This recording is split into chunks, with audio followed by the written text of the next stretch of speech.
Hello folks, today is August 28th, 2021. I'm here with, state your name. Po Leapai, cousin to Iosia Faletogo. And today we just came to discuss about the victim to police brutality, and may you explain more about just him in general? Yes, yeah. My cousin Iosia Faletogo was 36 years old at the time he was murdered by Seattle officer Jared Keller. Yeah. He had two sons that were both under 10 years old at the time, which the family has embraced and we're raising now. He was an entrepreneur. My cousin was an entrepreneur in the city. He curated a lot of events, hip-hop events, showcases where we invited musicians and artists from the town that came and started a lot of careers under his events and organizations and stuff. Okay. I guess we can just explain more further about was this like the situation that happened with the tragedy? Yeah, he was racially profiled in a white neighborhood. He was he had a black female with him in the car when they were profiled and pulled over. It's even on body cam. One officer asked the officer that pulled him over why he pulled him over, yeah. And the officer on camera said the car looked shady, and that was it. You know, and then next thing you know, my cousin's running out of the car, and as soon as he gets out of the car and starts running, the officer escalated the situation by yelling out, "You better stop or I'm gonna shoot." And the foot pursuit ensued across about a block or two, and then they were running downhill, was tackled by 5 officers. My cousin was unarmed, hands were outspread, fingers were spread. And he even said, "I'm not reaching," which one officer kept yelling, "Stop reaching, stop reaching." There was nothing around him to reach for. And that was the excuse the officer used in saying that he feared for his life. My cousin was shot in the back of the head. Soon after he said, "I'm not reaching." That was the last words out of his mouth. And that was December 31st, 2018. We woke up to January 1st to the news all over social media and on the media. Another thing about my cousin's, he's a Samoan, so he's Polynesian, and we represent the indigenous community as well as the API community. We are indigenous to Hawaii and Samoa, which are occupied by the United States. And so a lot of our communities are affected by this loss. He was a very prominent, positive figure in our communities, and it was a huge loss when that happened to him. But now we're fighting for justice. We'd like to get his case reopened. As of right now, nothing's happened. We also filed for a family civil lawsuit to get some kind of help for the boys that we're raising, because it gets expensive. You'll see my cousin was the breadwinner of the family, so his absence has left a huge financial void in the lives of the boys. So as a family and a community, we've come together and embraced the boys. The thing about the officer that shot him is my cousin was number 3 that he shot. So he has 3 murders under his belt. He has multiple violent interactions with the community in Seattle. And just a few months ago, that Officer Jared Keller, was a part of 4 officers from Seattle that were relocated to Spokane, which is about 6 hours away from Seattle, way out there in small town areas. And he got transferred out there, so now he's on duty on the streets in Spokane.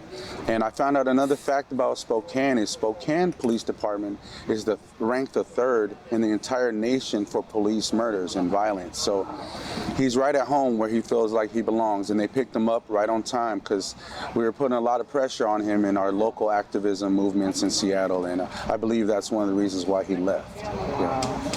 That's amazing. I guess may you explain more about the absence of him in the community and his family? Yeah, huge absence. You know, and I'll go around to the community, the events like music festivals, for instance. I run into 12.5 people that ask, you know, how the family's doing, that acknowledge remembering Iosia when he was alive and how good of a person he was and how many opportunities he had presented for so many people. So I'll run into a lot of folks like that in the music industry in Seattle, primarily the hip hop industry. But overall, he was just a community person, you know, Polynesian, Samoan, you know, and so our community is very close, you know, so when we lost him, the entire community felt that loss and that hit. So it was a huge blow. And as of right now, we're just going to keep pushing along, which is why we're here in Washington, D.C. today. Okay. So. I guess like more explain like is there like any like foundations or fundraisers for him, because it seems like he was the breadwinner, as you explained earlier. So yeah, so I started a GoFundMe to get here, but the same GoFundMe will go toward arts and music and stuff. I'm in the music myself, but we're creating different platforms from music to writing books maybe about just to get the exposure out there for my cousin's story. A lot of our stories that aren't amplified on that national level get kind of put on the back burner and forgotten a lot. So that's kind of what we're doing right now with that. Okay. Yeah. Was there anything else you want to say for him, or? Justice for Iosia and justice for all our families, and I hope we get justice. You know, justice doesn't really exist with us because our loved ones aren't here, and justice would be getting them back and them being here with us. But we will fight for accountability and transparency, which is why we're here, the lack of transparency and the lack of accountability, and so that's what we're going to try to get. I'm also here representing the Washington Coalition for Police Accountability. I'm also a part of the Criminal Justice Training Commission in Washington as well, and I'm also a part of Not This Time, which is a group primarily made up of impacted families of police violence. So we're getting into places of impact and places of influence to try to make the change from internally. So that's kind of where we're at. That's amazing. I guess this concludes the interview. I really am grateful that you be able to share your story with us. Thank you so much. Much love to y'all. Thank you. All right, thank you.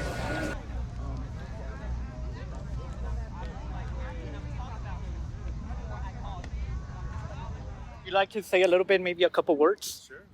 All right. Do tell us a little bit about who your cousin is. Yeah, I'm Po Leapai. I'm cousin to Iosia Faletogo, shot by a Seattle officer, Jared Keller.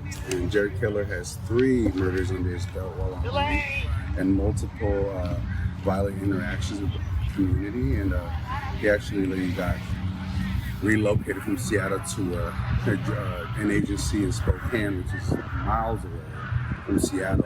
But Spokane is the 3rd in rankings on the most police killings in the country. So we got a lot of work to do in the Northwest. Much love to everybody. Can you tell us a little bit about some of humanizing back your cousin, a little bit about who he is, he was as a person? He was 36 at the time, 36 years young. He had two sons under the age of 10. He was the breadwinner of the family. Definitely, his family worked with the Seattle City Light, which is a power company out there, for over 25 years. He was an entrepreneur. He started up a label that started a lot of careers in musicianship and artistry in Seattle.